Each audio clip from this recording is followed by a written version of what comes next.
Swayam Prabha. Digital India. Educated India.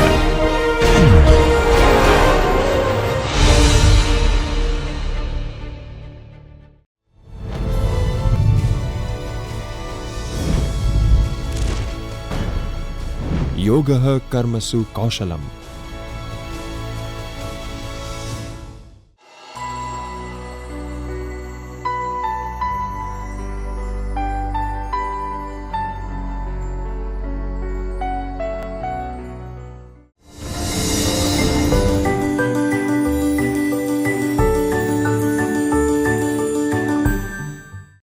નમસ્કાર, હું professor doctor Himesh Doshi, PD Pandya commerce college, Gujarat university, Ahmedabad.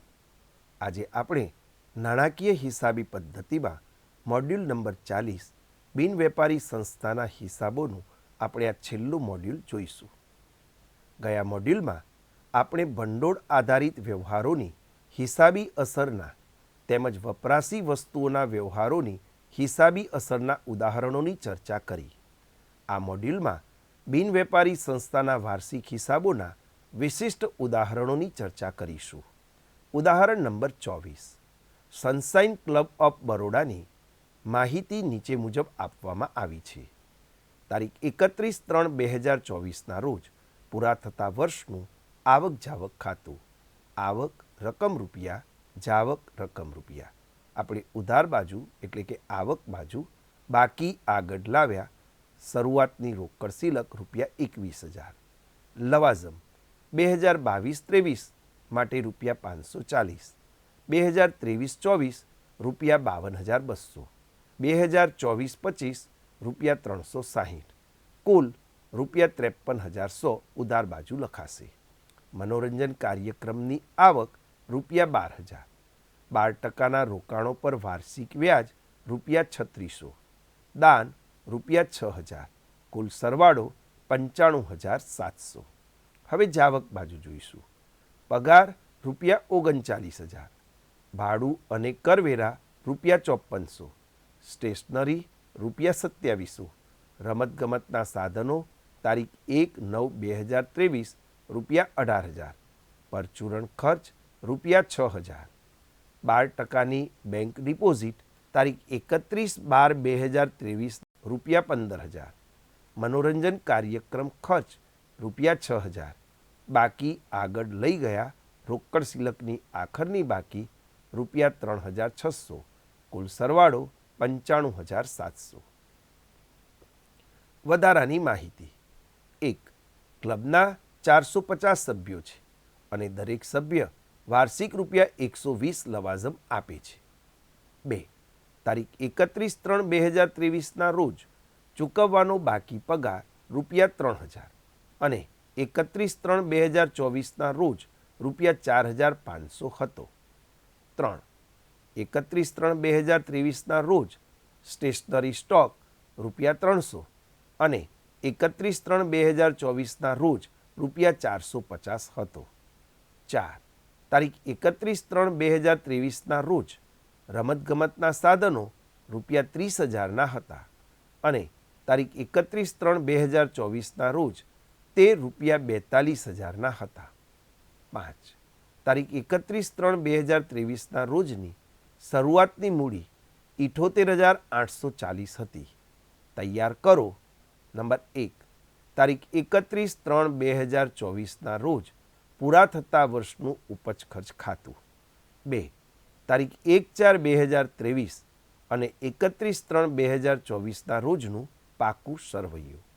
જવાબ. સમજૂતી. નંબર 1. લવાઝમની વાર્ષિક આવક રૂપિયા 54,000 એટલે કે 450 સભ્યો સભ્ય દીઠ રૂપિયા 120 લેખે ગણતા કુલ રકમ રૂપિયા 54,000 આવશે. જ્યારે વર્ષ દરમિયાન વાસ્તવમાં મળેલ રકમ માત્ર રૂપિયા 52,200 છે. તેથી રૂપિયા 1,800 જે ચાલુ વર્ષનું મળવાનું બાકી લવાઝમ ગણવામાં આવશે. 2. વર્ષ દરમિયાન ચૂકવેલ પગાર રૂપિયા 39,000 છે, જેમાંથી ગયા વર્ષનો બાકી પગાર રૂપિયા 3,000 બાદ કરવામાં આવશે અને ચાલુ વર્ષનો બાકી પગાર ₹4,500 ઉમેરવામાં આવશે. આમ ₹40,500ની ચોખ્ખી રકમ ઉપજ ખર્ચ ખાતામાં દર્શાવવામાં આવશે.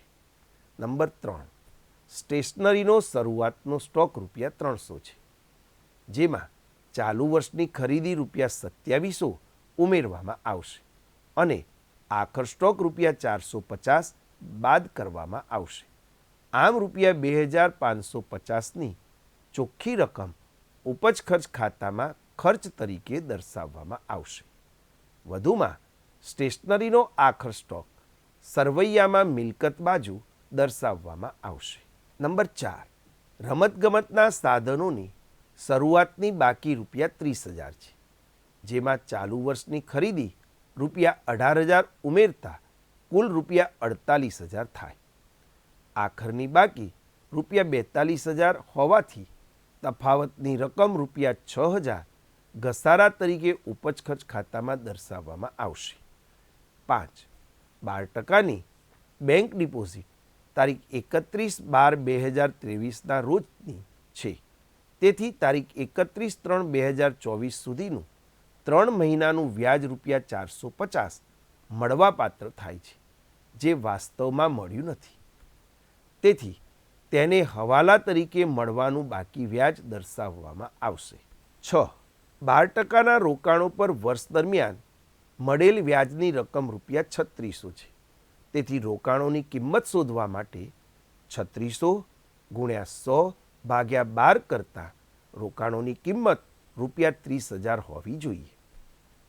બીજું, વ્યાજ આખા વર્ષ માટે મળ્યું છે, જે સૂચવે છે કે આ રોકાણો ગયા વર્ષથી હશે, તેથી તેને શરૂઆતના પાકા સરવૈયામાં અને આખરના પાકા સરવૈયામાં પણ મિલકત તરીકે દર્શાવવામાં આવશે. સૌપ્રથમ આપણે શરૂઆતનું મૂડીભંડોળ શોધવા માટે શરૂઆતનું પાકું સરવૈયું જોઈએ. તારીખ 1/4/2023ના રોજનું શરૂઆતનું પાકું સરવૈયું. જવાબદારી રકમ રૂપિયા, મિલકતો રકમ રૂપિયા. જવાબદારી બાજુ ચૂકવવાનો બાકી પગાર ₹3,000. મિલકતો બાજુ રમતગમતના સાધનો ₹30,000, રોકડ સિલક ₹21,000, મળવાનું બાકી લવાજમ ₹540, સ્ટેશનરીનો સ્ટોક ₹300, રોકાણો ₹30,000. આમ મિલકતો બાજુનો સરવાળો 81,840 થશે. તેમાંથી દેવા બાજુની ચૂકવવાનો બાકી પગારની રકમ ₹3,000 બાદ કરતાં તફાવતની રકમ 78,840 આવશે, જેને મૂડી ભંડોળ ગણવામાં આવશે. હવે તારીખ 31/3/2024ના રોજ પૂરા થતા વર્ષનું ઉપજ ખર્ચ ખાતું જોઈશું. ઉધાર બાજુએ તમામ પ્રકારના ખર્ચાઓ, જમા બાજુએ તમામ પ્રકારની આવકો દર્શાવવામાં આવશે. ઉધાર બાજુએ પગાર ₹39,000 વત્તા હવાલામાં દર્શાવ્યા પ્રમાણે ચાલુ વર્ષનો ચૂકવવાનો બાકી પગાર ₹4500 ઉમેરાશે. આમ કુલ 43,500 થશે. તેમાંથી બાદ ગયા વર્ષનો ₹3,000 બાદ કરતાં પગારની ચોખ્ખી રકમ 40,500 બહારના કોલમમાં દર્શાવાશે. ભાડું અને કરવેરા ₹5,400. સ્ટેશનરીનો ખર્ચ. સ્ટેશનરીનો વપરાશ શોધવા માટે કે સ્ટેશનરીનો ખર્ચ શોધવા માટે શરૂઆતનો સ્ટોક ₹300 વત્તા ખરીદી ₹2700. આમ કુલ રકમ ₹3,000માંથી આખરનો સ્ટેશનરીનો સ્ટોક બાદ કરતાં ₹450 બાદ થશે, જેથી ચોખ્ખી રકમ 2,550 બહારના કોલમમાં દર્શાવાશે. પરચુરણ ખર્ચ ₹6,000, મનોરંજન કાર્યક્રમનો ખર્ચ ₹6,000, રમતગમતના સાધનો પર ઘસારો ₹6,000. હવે આપણે જમા બાજુ એટલે કે આવક બાજુ જોઈશું.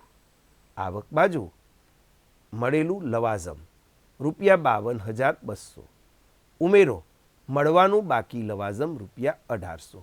આમ કુલ લવાજમ ₹54,000 બહારના કોલમમાં દર્શાવવામાં આવશે, જે 450 સભ્યનું ₹120 લેખે ગણાશે. મનોરંજન કાર્યક્રમની આવક ₹12,000, રોકાણો પર વ્યાજ ₹3600, બેંક ડિપોઝિટ પર મળવાપાત્ર વ્યાજ ₹450 3 મહિનાનું. આમ કુલ સરવાળો 70,050 થશે. તેમાંથી ખર્ચ બાજુની રકમ બાદ કરતાં તફાવતની રકમ 9,600 ખર્ચ કરતાં આવકનો વધારો ગણાશે. હવે મિત્રો તારીખ 31/3/2024ના રોજનું પાકું સરવૈયું જોઈએ. જવાબદારી રકમ રૂપિયા, મિલકતો રકમ રૂપિયા.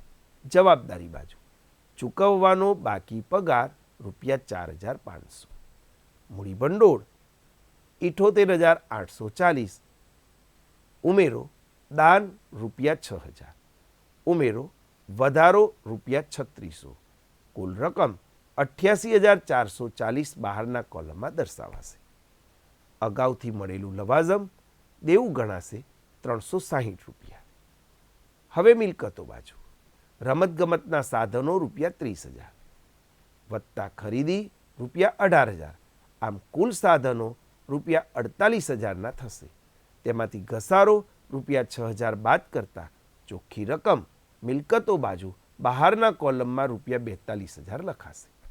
રોકડ સિલક રૂપિયા 3600, બેંક ડિપોઝિટ રૂપિયા 15,000, મળવાનું બાકી લવાજમ રૂપિયા 1,800, સ્ટેશનરી સ્ટોક રૂપિયા 450, રોકાણો રૂપિયા 30,000, બેંક ડિપોઝિટ પર મળવાનું બાકી વ્યાજ રૂપિયા 450. હવે આપણે સરવાળો કરતાં બંને બાજુનો સરવાળો 93,300 આવશે. ઉદાહરણ નંબર 25. આપેલ માહિતી પરથી તારીખ 31/3/2024ના રોજ પૂરા થતા વર્ષનું ઉપજ ખર્ચ ખાતું અને તે જ તારીખનું પાકું સરવૈયું તૈયાર કરો. તારીખ 31/3/2024ના રોજ પૂરા થતા વર્ષનું આવક જાવક ખાતું. ઉધાર રકમ રૂપિયા, જમા રકમ રૂપિયા. ઉધાર બાજુ તમામ આવકો નોંધાશે.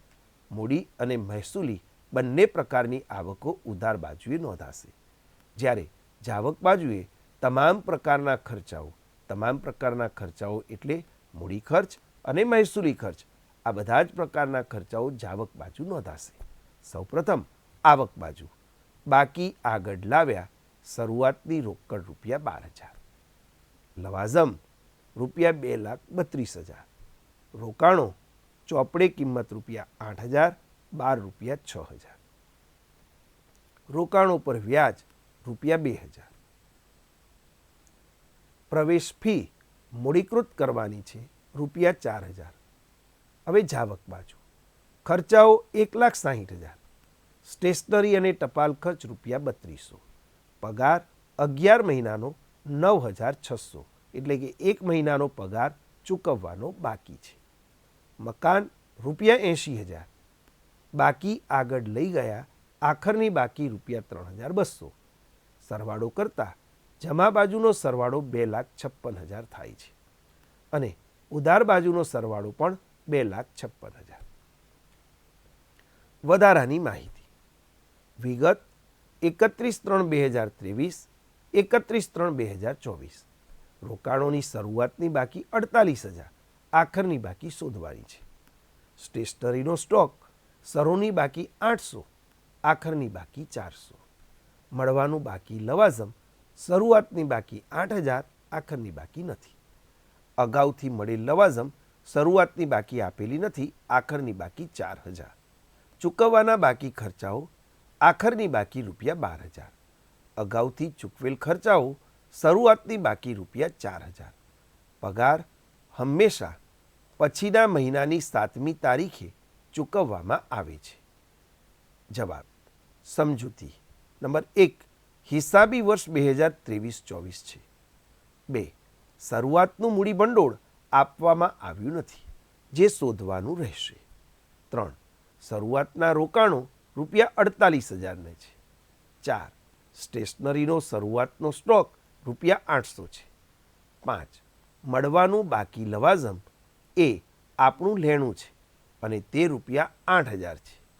6 અગાઉથી ચૂકવેલ ખર્ચ એ ખર્ચની એડવાન્સ ચૂકવણી છે, જે મિલકત બાજુ રૂપિયા 4,000 તરીકે દર્શાવવામાં આવશે.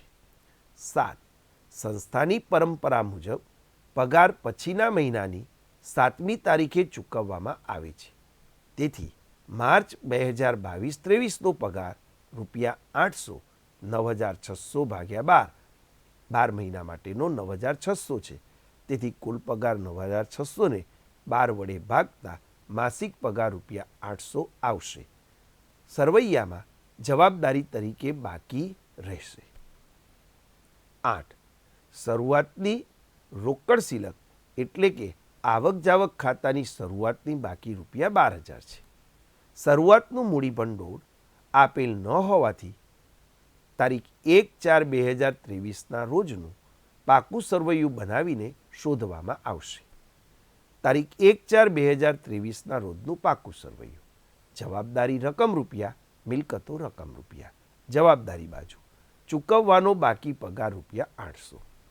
મિલકતો બાજુ રોકાણો ₹48,000, સ્ટેશનરી સ્ટોક ₹800, મળવાનું બાકી લવાઝમ ₹8,000, અગાઉથી ચૂકવેલ ખર્ચા ₹4,000, હાથ પર રોકડ ₹12,000.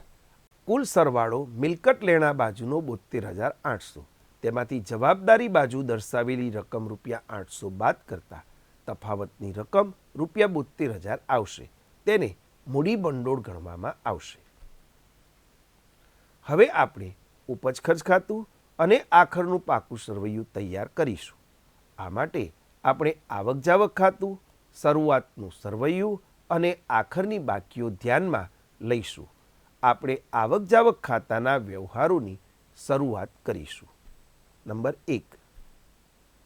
આવક જાવક ખાતાની શરૂઆતની બાકી એ શરૂઆતના સરવૈયાની રોકડ સિલક છે. 2. કુલ લવાઝમ ₹2,32,000 મળેલ છે, જેમાંથી વર્ષ 2022-23ના એટલે કે ગયા વર્ષના ₹8,000 બાદ કરવામાં આવશે અને 2024-25ના અગાઉથી મળેલ લવાઝમના ₹4,000 પણ બાદ કરવામાં આવશે. આમ ₹2,20,000ની ચોખ્ખી રકમ ઉપજ ખર્ચ ખાતામાં દર્શાવવામાં આવશે. અગાઉથી મળેલ લવાઝમ ₹4,000 એ જવાબદારી હોવાથી સરવૈયામાં મૂડી દેવા બાજુ દર્શાવવામાં આવશે. 3. ₹8,000ની ચોપડે કિંમતના રોકાણો ₹6,000માં વેચ્યા, તેથી ₹2,000નો તફાવત એ નુકસાન છે, જે ઉપજ ખર્ચ ખાતાની ઉધાર બાજુ દર્શાવવામાં આવશે. આપણી પાસે ₹48,000ના રોકાણો હતા અને ₹8,000ના વેચ્યા, તેથી આખરના પાકા સરવૈયામાં ₹40,000 ચોખ્ખી રકમ તરીકે દર્શાવવામાં આવશે. 4. રોકાણો પરનું વ્યાજ એ મહેસૂલી આવક છે, જે ઉપજ ખર્ચ ખાતાની જમા બાજુ દર્શાવવામાં આવશે. 5. પ્રવેશ ફીની સમગ્ર રકમ ₹4,000 મૂડી ભંડોળમાં ઉમેરવામાં આવશે. 6. ₹1,60,000ના ખર્ચ ચૂકવવામાં આવ્યા છે. ગયા વર્ષે ચાલુ વર્ષ માટે જે ₹4,000 અગાઉથી ચૂકવ્યા હતા તે ઉમેરવામાં આવશે અને ચાલુ વર્ષના ચૂકવવાના બાકી ₹12,000 પણ ઉમેરવામાં આવશે. આમ કુલ ₹1,76,000 ઉપજ ખર્ચ ખાતામાં દર્શાવવામાં આવશે. વધુમાં ચૂકવવાના બાકી ₹12,000 એ જવાબદારી છે. 7. સ્ટેશનરીનો શરૂઆતનો સ્ટોક ₹800 વત્તા ખરીદી ₹3,200 માઇનસ આખર સ્ટોક ₹400. આમ ચોખ્ખી રકમ ₹3,600 ઉપજ ખર્ચ ખાતામાં દર્શાવવામાં આવશે. વધુમાં સ્ટેશનરીનો આખર સ્ટોક ₹400 સરવૈયામાં મિલકત લેણા બાજુ દર્શાવવામાં આવશે. 8. પગારના કિસ્સામાં ₹9,600માંથી ગયા વર્ષના ₹800 બાદ થશે અને ચાલુ વર્ષના ચૂકવવાના બાકી ₹800 ઉમેરાશે. આમ ચોખ્ખી રકમ ₹9,600 ઉપજ ખર્ચ ખાતામાં દર્શાવવામાં આવશે. વધુમાં ચૂકવવાનો બાકી પગાર ₹800 સરવૈયામાં જવાબદારી બાજુ દર્શાવવામાં આવશે. 9. વર્ષ દરમિયાન ₹80,000નું મકાન ખરીદવામાં આવ્યું છે, જે સરવૈયામાં દર્શાવવામાં આવશે. 10. અંતે આવક જાવક ખાતાની આખરની બાકી ₹3200 પાકા સરવૈયામાં રોકડ સિલક તરીકે દર્શાવવામાં આવશે. હવે આપણે ઉપજ ખર્ચ ખાતું અને પાકું સરવૈયું જોઈશું. તારીખ 31/3/2024ના રોજ પૂરા થતા વર્ષનું ઉપજ ખર્ચ ખાતું. ઉધાર બાજુ તમામ પ્રકારના ખર્ચાઓ, જમા બાજુએ તમામ પ્રકારની આવકો. સૌ પ્રથમ ખર્ચાઓ. ખર્ચાઓ ₹1,60,000. ઉમેરો ચૂકવવાના બાકી ખર્ચ ₹12,000. ઉમેરો ગયા વર્ષે અગાઉથી ચૂકવેલ ₹4,000. આમ કુલ ₹1,76,000 બહારના કોલમમાં દર્શાવાશે. આપણે સ્ટેશનરી માટે જોઈશું. સ્ટેશનરી અને ટપાલ ખર્ચ 3200. ઉમેરો શરૂઆતનો સ્ટોક 800. આમ કુલ ₹4,000. તેમાંથી આખરનો સ્ટોક ₹400 બાદ કરતાં ચોખ્ખી રકમ બહારના કોલમમાં 3,600 લખાશે.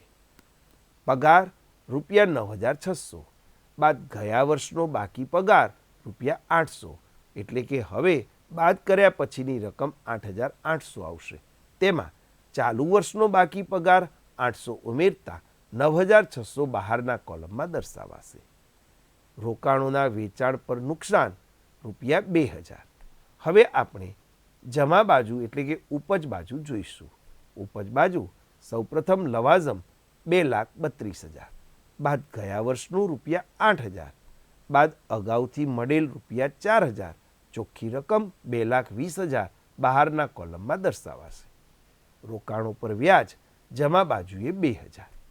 આમ કુલ આવક બાજુનો કે ઉપજ બાજુનો સરવાળો 2,22,000.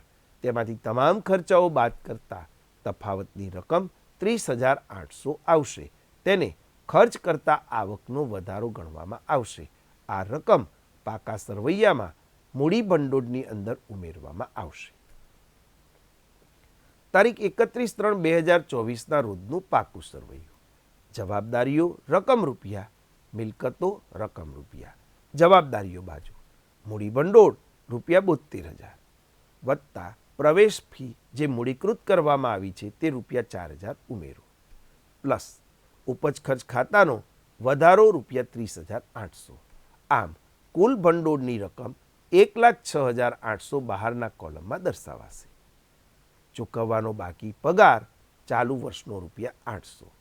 અગાઉથી મળેલ લવાજમ ચાલુ વર્ષનો ₹4,000. ચૂકવવાના બાકી ખર્ચાઓ ચાલુ વર્ષના ₹12,000. હવે આપણે મિલકતો બાજુ જોઈશું. મિલકતો બાજુ મકાન ખરીદેલ ₹80,000. રોકાણો ₹48,000 બાદ રોકાણોનું વેચાણ 8,000, ચોખ્ખી રકમ બહારના કોલમમાં ₹40,000. સ્ટેશનરીનો સ્ટોક ₹400. રોકડ સિલક ₹3,200. આમ પાકા સરવૈયાનો બંને બાજુનો સરવાળો 1,23,600 થશે. મિત્રો, આ મોડ્યુલ એ બિનવેપારી સંસ્થાના વાર્ષિક હિસાબોના એકમનું છેલ્લું મોડ્યુલ છે. આ મોડ્યુલ પૂરું કરતા પહેલાં આપણે બિનવેપારી સંસ્થાના હિસાબો અંગે પુનરાવર્તન કરી લઈએ. સૌપ્રથમ આપણે બિનવેપારી સંસ્થાઓના વિશિષ્ટ લક્ષણોને ટૂંકમાં યાદ કરીએ. 1. સભ્યો અથવા સમાજને સેવા. આ સંસ્થાઓનો મુખ્ય ઉદ્દેશ નફો કમાવવાનો નહીં પણ સેવા આપવાનો હોય છે.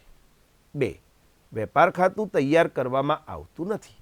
અહીં માલનું ખરીદ વેચાણ થતું ન હોવાથી વેપાર ખાતું બનાવવાનું નથી. 3. ઉપજ ખર્ચ ખાતું.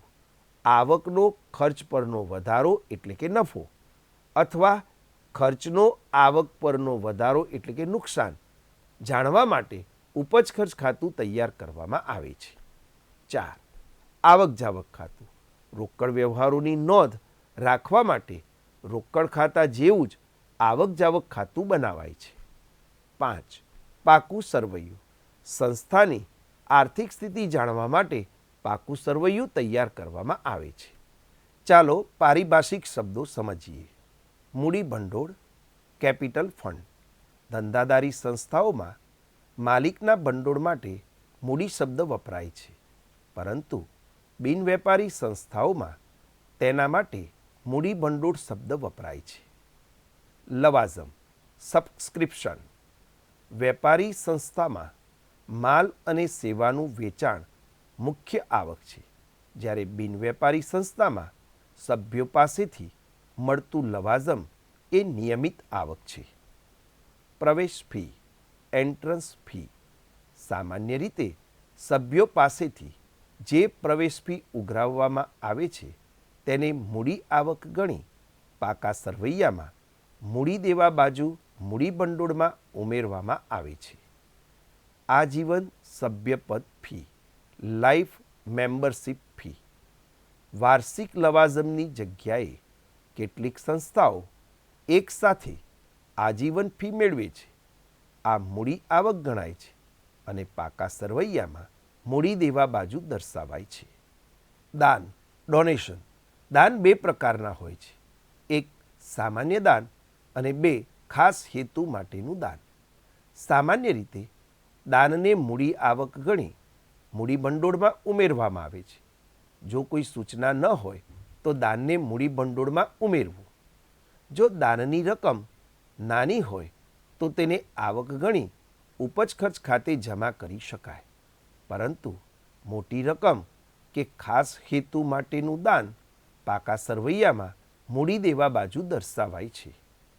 ખાસ હેતુ માટેનું દાન, જેમ કે મકાન ભંડોળ, જે તે કાર્ય પૂર્ણ થાય પછી મૂડી ભંડોળમાં ટ્રાન્સફર કરવામાં આવે છે. ખાસ ભંડોળ, સ્પેસિફિક ફંડ.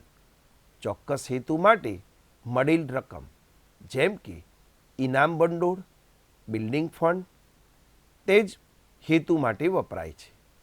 આને મૂડી ભંડોળમાં ઉમેરવાને બદલે અલગ ભંડોળ તરીકે દર્શાવાય છે.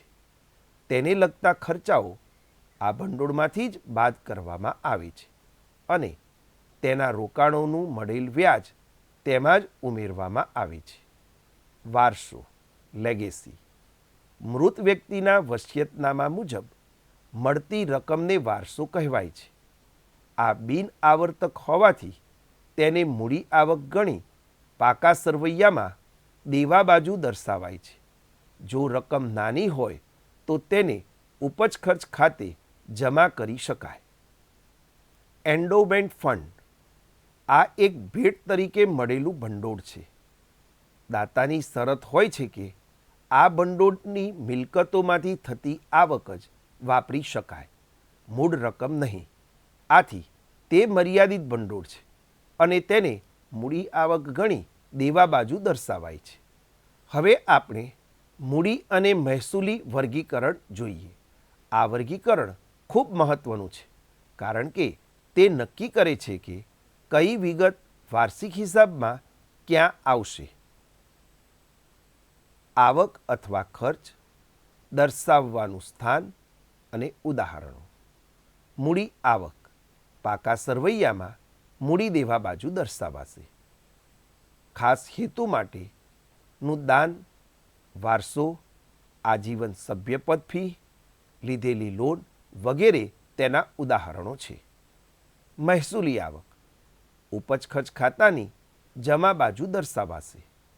ચાલુ વર્ષનું લવાજમ, વ્યાજ, કાર્યક્રમની આવક, ડિવિડન્ડ, ભાડું વગેરે તેના ઉદાહરણો છે. મૂડી ખર્ચ પાકા સરવૈયામાં મિલકત લેણા બાજુ દર્શાવાશે. જમીન મકાન, રોકાણો, ફર્નિચર, બેંક અને રોકડ સિલક વગેરે તેના ઉદાહરણો છે. મહેસૂલી ખર્ચ ઉપજ ખર્ચ ખાતાની ઉધાર બાજુ દર્શાવાશે. માનદ વેતન, ઓફિસ ખર્ચ, ઘસારો, ચૂકવેલ ભાડું, સ્ટેશનરી ખર્ચ, સમારકામ ખર્ચ વગેરે તેના ઉદાહરણો છે. બિનવેપારી સંસ્થાઓના વાર્ષિક હિસાબોના ઘટકો. એક આવક જાવક ખાતું, ઉપજ ખર્ચ ખાતું અને પાકું સરવૈયું. આપણે આવક જાવક ખાતા વિશે સમજીએ. રોકડના ધોરણે તૈયાર કરવામાં આવે છે. દરેક વર્ષની બધી જ મૂડી અને મહેસૂલી રોકડ આવક અને મૂડી અને મહેસૂલી રોકડ જાવક નોંધવામાં આવે છે. ઉપજ ખર્ચ ખાતું વેપારી ધોરણે તૈયાર કરવામાં આવે છે. ફક્ત ચાલુ વર્ષના મહેસૂલી આવક અને ચાલુ વર્ષના મહેસૂલી ખર્ચ નોંધાય છે. પાકું સરવૈયું. પાકું સરવૈયું હિસાબી વર્ષના અંતે મિલકત અને દેવાની બાકીઓ એટલે કે નાણાકીય સ્થિતિ દર્શાવે છે. આપણે આવક જાવક ખાતું, ઉપજ ખર્ચ ખાતું અને પાકું સરવૈયું તૈયાર કરવાના ઉદાહરણોનો અભ્યાસ કર્યો. તેના ઉપરથી તમે સમજી ગયા હશો કે વેપારી અને બિનવેપારી સંસ્થાઓના ઉદ્દેશ્યો ભલે અલગ અલગ હોય, પરંતુ વાર્ષિક હિસાબો તૈયાર કરવાના તમામ નિયમો બંને પ્રકારની સંસ્થાઓ માટે સમાન રહે છે. મિત્રો, આપણે આ મોડ્યુલ અહીં પૂરું કરી આ મોડ્યુલની સાથે બિનવેપારી સંસ્થાના વાર્ષિક હિસાબોનું એકમ પણ પૂરું થાય છે. આપણે બિનવેપારી સંસ્થાઓના હિસાબો અંગે વ્યાપક ચર્ચા કરી અને પૂરતા ઉદાહરણો પણ જોયા. મિત્રો, બિનવેપારી સંસ્થાઓના હિસાબો અંગે અભ્યાસ કરેલ દરેક મોડ્યુલનું ફરી પુનરાવર્તન કરશો તો તમારા જ્ઞાનમાં વધારો થશે. આભાર.